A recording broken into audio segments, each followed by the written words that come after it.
최근 공무원 정년 연장에 대한 논의가 활발하게 이루어지고 있습니다. 고령화 시대를 맞이해서 여러 가지 직종별 일하는 나이를 늘려야 된다라는 이야기들이 많이 있었어요. 근데 이렇게 공무원 정년 연장에 대한 논의가 급물살을 타게 된 계기는 최근 행안부에서 발표한 한 가지 뉴스 때문이죠. 어떤 뉴스입니까? 예, 행정안전부 소속 공무직의 정년을 65세까지 연장을 한다고 합니다. 공무직, 공무원과는 어떻게 다르죠? 우선은 공무직 같은 경우는 계약 형태는 무기계약직으로 임용 시험이 아닌 채용 공고를 통해 채용을 하게 됩니다. 또한 업무 범위도 이런 공무직은 일반적으로 행정 지원, 청사 시설 관리, 문서 정리, 민원 안내 등 공공 서비스 제공을 위한 특정 역할을 수행하게 되어 있습니다. 그러니까 예를 들면 이제 교육청을 예를 들면 교육청 소속의 근로자들, 교육감 소속 근로자라고 과거에는 불렀었거든요. 그런 직원들이 이제 교육 공무직에 해당될 것이고, 학교 같은 경우에서는 이제 방과 후 돌봄을 담당하시는 이제 돌봄 전담사님들, 복지사님들, 상담사님들 이런 분들이 일단은 공무직원이 될 거예요. 근데 이런 공무직원 중에 특별하게 행안부 소속 교육 공무직원들이 정년이 연장된다라는 게 발표됐단 말이에요. 네. 그럼 이거는 다른 직종 공무원으로 확장될 수도 있다라는 뜻인가요? 그러니까 이 공무직의 처우와 복지는 사실은 공무원과도 밀접한 관련이 있거든요. 그래서 아마 여러 국회의원이 이런 공무원의 이런 정년 연장에 관련된 그런 법안을 발의하고 계신 걸로 알고 있습니다. 그래서 단계적으로 이루어질 것 같아요. 네. 그래서 정년이 지금 최대 65세로 연장하는 게 좀 1차적인 가이드인데 단계적으로 이루어지게 되죠. 그러니까 2027년까지는 정년이 63세로 연장을 하고 이제 2033년까지는 최종적으로 65세로 조정할 그런 여러 가지 법안들이 발의되어 있습니다.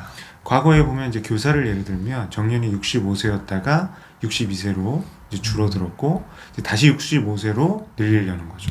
그리고 공무원 조직 같은 경우는 60세 정년에서 이제 65세 정년으로 5년이 들어가는 건데, 이 정년이 늘게 되면 어떠한 이제 일들이 일어나게 됩니까? 이제 우선은 여러 가지 지금 연금이 이제 수급 개시가 65세이기 때문에 그 공백을 좀 줄여주자. 그리고 노인의 일자리를 좀 더 안정적으로 마련해주자라는 취지도 있는 걸로 알고 있습니다. 근데 그거는 조금 대선생님하고 생각이 저는 조금 다른 게, 65세까지 일하게 된다면 연금 개시 일자도 마찬가지로 5년 이렇게 뒤로 미뤄질 것 같다는 생각이 들어요. 이제 연금 그 자원의 고갈에 대한 이야기들도 많이 있거든요. 그리고 이제 우리 사회에 이제 지금 가장 큰 문제 중 하나가 경제 활동을 하는 생산 인구가 줄어들고 있거든요. 인구 절벽이라고도 하고, 근데 그러한 것들, 그런 급변하는 우리 고용시장이나 노동력 이런 시장을 좀 완충제 역할을 할 수 있을 거라고 기대하는 거예요. 그래서 그런 것들 때문에 지금 어쩔 수 없이 이제 정년을 연장해야 되는 상황이기도 하죠. 근데 정년 연장에 대해서 어때요? 국민들의 시선은 어떻습니까? 그러니까 이 반반으로 아마 나뉘실 것 같아요. 그래서 제한된 일자리를 가지고 이런 신규 채용이나 젊은 사람들의 일자리가 줄어드는 게 아니냐 염려하는 목소리도 있는 걸로 알고 있습니다.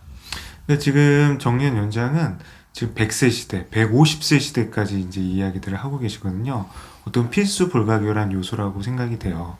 그런데 젊은 우리 청년들, 그리고 어떤 사회로 진출하는 이제 경제 초년생들을 배려해야 되는 측면도 좀 있다고 하거든요. 어떻게 하면 제한된 일자리를 그들과 함께 공유할 수 있을 것인가? 어떠한 방법들이 있습니까? 그러니까 지금 논의가 되고 있는 게 임금 피크제를 하자. 그래서 이제 우리나라 같은 경우는 보통 연봉제라든가 근속 기간이 늘어나면 연봉이 여러 개 늘어나고 있는데, 호봉이죠. 그렇죠. 그런 것들에 대해서 이제는 유연화할 때가 됐다라는 목소리들이 있습니다. 근데 이제 그런 것들이 있을 것 같아요. 어떠한 이제 중간직에 있는 공무원도 있지만, 이제 상위 직군, 관리자급의 공무원도 있을 것이고, 그리고 아까 말씀하신 공무직에 이제 속하는 직원들도 있을 거예요. 이런 정년 연장들을 하게 된다라면 사실은 우리 사회에서 예측 못한 부작용들도 우려되는 측면이 있거든요. 어떤 점이 우려될까요? 우선은 같은 근무를 하지만 나이 차이가 심하다 보면 세대 간의 갈등이나 소통 그리고 성과에 대한 그런 여러 가지 보상 체계에 대한 불만들이 있을 것 같아요. 그래서 특히나 이 젊은 뭐 공무원이나 뭐 젊은 이제 신규 직원들 같은 경우는 그 의사소통에 있어서 좀 어려움을 겪는다거나 또 같은 경험이 부족하다 보니 협업하기가 좀 어렵지 않을까라는 생각이 듭니다. 동일 직급과 동일 직군에서 정년을 연장하는 건 아니겠다라는 생각이 드는 거예요. 예를 들어서 관리자급의 공무원들이 어떤 정년이 연장돼서 그 관리자로서 근무하는 기간이 더 길어진다라면 어떻게 보면 세대 교체나 어떤 혁신, 변화 혁신이 좀 지연될 수 있다라는 우려도 들거든요.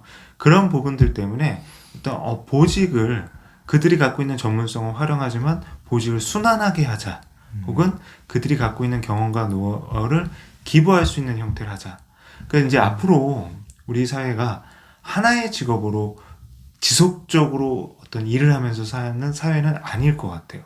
근데 다른 직업군들은 그런 것들이 돼요. 2세대 직업, 3세대 직업을 바꿀 수가 있을 것 같아요. 근데 공무원 조직만큼은 사실은 그런 부분에서 제한적인 측면이 있단 말이에요. 저는 이제 그런 생각이 드는 거예요. 공무원을 정년을 연장하는 게 능사인가? 아니면 퇴직한 공무원들을 인력풀로 활용해서 어떤 그분들이 새로운 영역에서 일을 하고 지원하는 것을 돕는 게 필요한 것이냐? 어떻게 생각하세요? 그러니까 지금 생산성 이슈가 있거든요. 근데 이 정년이 연장되면 과연 그분들이 사회에서 혹은 그 기업이든 뭐 공무원 집단이든 요구되는 그런 생산성을 발휘할 수 있느냐. 그리고 특히나 요즘에 첨단의 AI가 막 빠르게 도입이 되고 있고 학교 현장에도 AIDT 뭐 디지털 교과서 도입이 되는데 그런 빠른 변화에 적응할 수 있느냐. 그래서 그런 재교육 문제도 좀 필요할 것 같습니다. 재교육 아주 중요한 말인 것 같아요. 대성 선생님하고 저하고 이제 교직에 있기 때문에 교사를 예로 들 것 같아요. 예전에 이제 선배님들이 그런 말씀을 하셨거든요. 나이가 들었을 때 학생들 앞에서 서는 것이 걱정된다.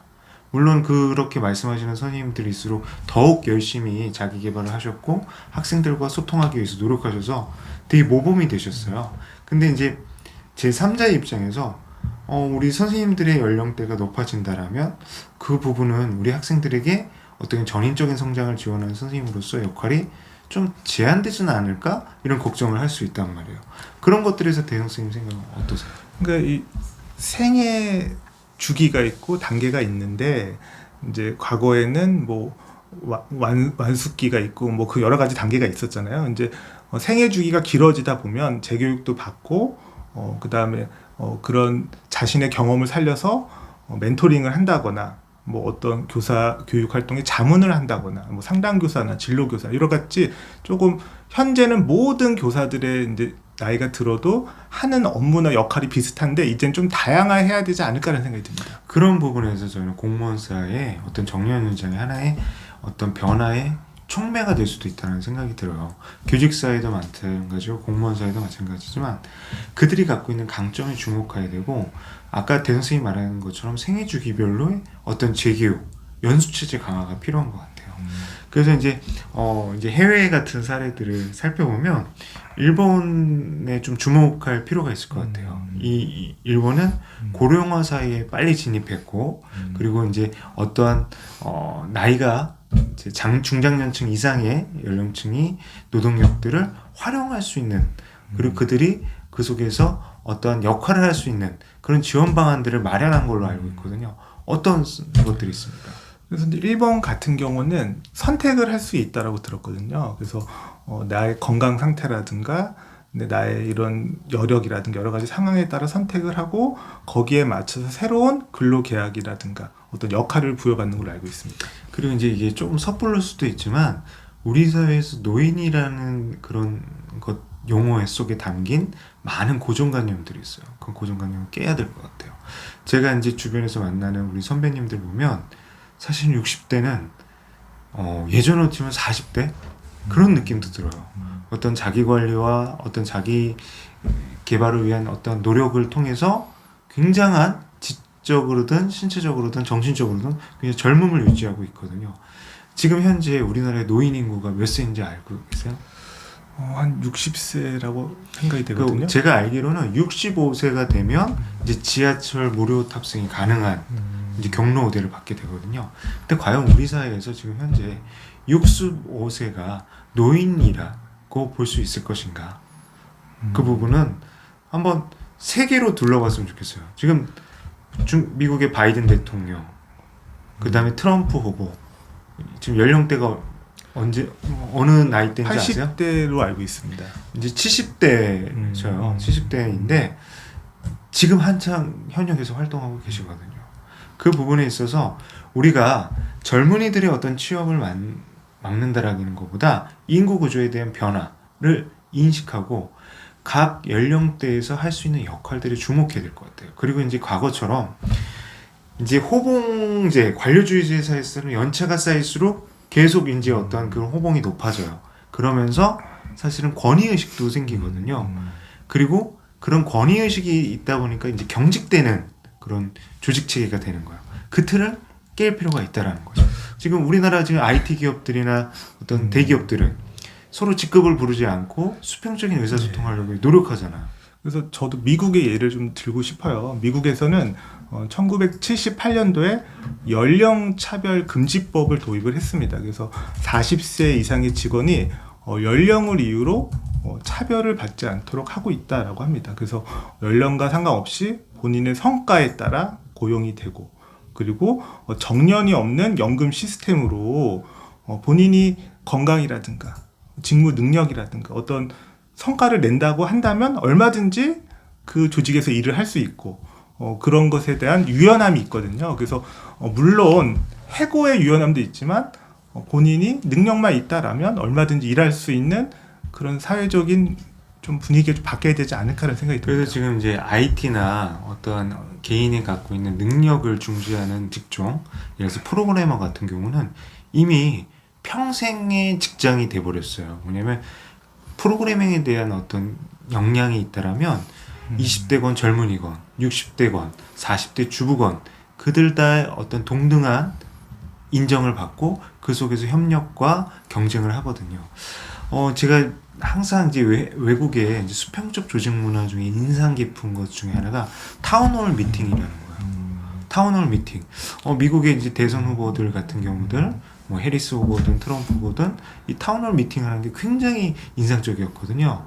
예전에 이제 부시 대통령이 아니라 오바마 대통령 때문에 이제 타운홀 미팅이 이슈가 됐었어요. 타운홀 미팅이 뭔지 아세요? 그 말 그대로 타운, 마을의 홀, 큰 광장이나 이런 곳에 모여서 마을의 현안을 연령과 뭐 직업과 어떤 지위의 구분 없이 자유롭게 의사소통하는 걸로 알고 있거든요. 지금 이제 우리 공무원사에서는 사실은 수직적인 게 사실이에요. 그리고 이제 폐쇄적이에요. 팀 단위의 어떤 일하는 조직, 그리고 이제 그 업무의 이제 구분이 명확한데, 교육 공무원, 특히 교직사회만큼은 이 타운홀 미팅, 수평적 조직 문화가 정착될 수 있다라고 보는 거예요. 선도적으로. 왜 그렇게 생각할까요? 그러니까 우선은 보통의 공무원 직군은 이제 연령이 올라가고 승진을 하게 되면 역할이 명확하게 달라지거든요. 근데 교사는 정년을 하기 전까지 아이들을 가르치는 동일한 그런 교육적인 업무를 수행하기 때문에 얼마든지 서로의 경험이나 노하우를 공유하거나 좀 더 발전시킬 수 있다는 생각이 듭니다. 그러니까 개인별로의 전문성도 인정을 받고 그 조직 사이에서의 어떤 수평적 협업도 가능하다는 조직인 거예요. 그래서 저는 이제 교직 사회에서 신구 조화가 잘 된다라면, 그리고 우리가 지향하는 수평적 의사소통 요것이 되는 학교 문화가 될 때 정말로 진정으로 교직 사회야말로 성공할 수 있다라고 보는 거죠. 저는 이제 이런 정년 연장에 대해서 사실 저 개인적으로는 걱정도 돼요. 저는 이제 저 나름대로는 정년 이후의 저의 삶을 한번 꿈꿔보곤 했거든요. 근데 우리 사회에서 이제 그거는 생각을 해야 될 것 같아요. 누구나 건강한 나이 때까진 계속 일을 가져야 된다. 근데 그 일이라는 게 형벌처럼 느껴지면 안 될 것 같다는 생각이 들어요. 이제 북유럽의 덴마크나 이런 교육 선진국들, 교육 분야뿐만 아니라 뭐 경제든 문화건 정치건 다 선진국이죠. 여기서는 주 4일제 근무는 물론이고 오후 3시만 되면 퇴근을 한다고 그래요. 아침 8시에 출근하고 오후 한창 때 해가 한창 떠 있을 때 2시 반에서 3시에 퇴근을 하고 그 다음에 그 시간 이후에는 여가 생활을 한다는 거죠. 우리 사회도 일과 삶을 분리한다라는 거 그거를 넘어서서 일과 삶이 함께 어우러져서 행복할 수 있게 돼야 된다. 그런 생각들을 하게 됩니다. 그러니까 지금 한동안은 조기 은퇴 바람이 있었거든요. 근데 지금 최근에는 거꾸로 정년이 지나도 일하고 싶다. 설문조사를 해봤더니 평균 72.5세까지 일하고 싶다. 그리고 계속 일하고 싶다라고 답변한 비율이 87.3%나 된다라고 합니다. 그래서 나이가 들어서 사회관계, 대인관계라든가 뭐 건강이라든가 여러 가지 면에서 최고의 또 복지자 또 본인의 그 효용감을 느끼는 게 바로 사실은 일하는 게 아닐까라는 생각이 들어요. 지금 중요한 말씀해 주셨어요. 효용감, 자기 효능감. 그러니까 단순히 공무직원, 공무원 세계의 정년을 연장한다 그러면 이제 과거의 공무원들에게 갖고 있던 철밥통 이렇게 바라보는 관점들이 있거든요. 경직적이고 폐쇄적이고 그리고 그들은 계속 월급을 받고 연금을 갖고 생활한다. 근데 그런 부분에서 아까 대 선생님이 말씀하신 것처럼 공무원 사회를 얼마나 역동적인 조직 문화로 갖고 갈 것인가, 그 속에서 공무원 개개인들이 얼마나 효능감을 갖고 살아있는 조직으로 거듭나게 할 것인가, 이런 조직 문화, 아까 대 선생님이 말한 것처럼 개발, 자기의 어떤 역량을 개발할 수 있는 연수, 주기별 연수, 이런 것들이 같이 이루어져야 된다는 게 저도 대 선생님 생각에 동의를 합니다. 그리고 저도 한 가지 좀 제안을 하는데요. 재밌는 이 정보가 있었는데요. 일본과 한국을 비교했습니다. 그래서 1년부터 30년까지 근속 연하에 따른 임금 격차를 비교를 했는데 한국이 유별나게 1년 차와 30년 됐을 때 이런 임금이 무려 3배 이상 차이가 났더라고요. 일본은 한 2배 정도 차이가 나거든요. 그래서 신규 공무원이나 신규 교사 때 너무 임금이 적고, 그리고 또 나이가 많아지면 임금이 많아지다 보니까 이런 고용에 부담이 되고, 그래서 그런 것들을 임금 피크제라든가 적절하게 좀 관리를 하면 어떨까라는 생각이 듭니다. 대 선생님이 이제 중견 이상의 이제 나이인데, 대 선생님 굉장히 생각이 트여 있네요. 저는 근데 이 부분에 대해서 상향 편준화가 됐으면 좋겠다, 네, 이런 생각이 네. 들고, 이제 어떤 그 경력과 경험, 그리고 호봉사에서 어떤 그런 호봉에 대한 대우는 필요하죠. 근데 그런 것들을 상향 편준화 계산하는 것이 필요하다, 이런 생각이시죠? 네, 맞습니다. 마무리해 주시죠. 네, 그래서 근데 가동 연한이라고 해서 이제는 과거에 55세에서 이제는 60세, 65세 이상의 나이로 이제 이런 신체 나이나 뭐 어떤 성과를 낼 수 있는 나이로 보더라고요. 100세 시대에 과거의 옛날의 눈으로 정년을 볼 것이 아니라 건강이라든가 그 사람의 역량이라든가 그런 거에 맞춰서 그런 것들이 좀 더 연장할 수 있거나 좀 선택할 수 있는 그런 외국의 사례라든가 이런 것들을 좀 참고하면 어떨까라는 생각이 듭니다. 그 제도를 바꾸기 전에 내실을 다지자, 네. 이런 뜻으로 네. 이해하겠습니다.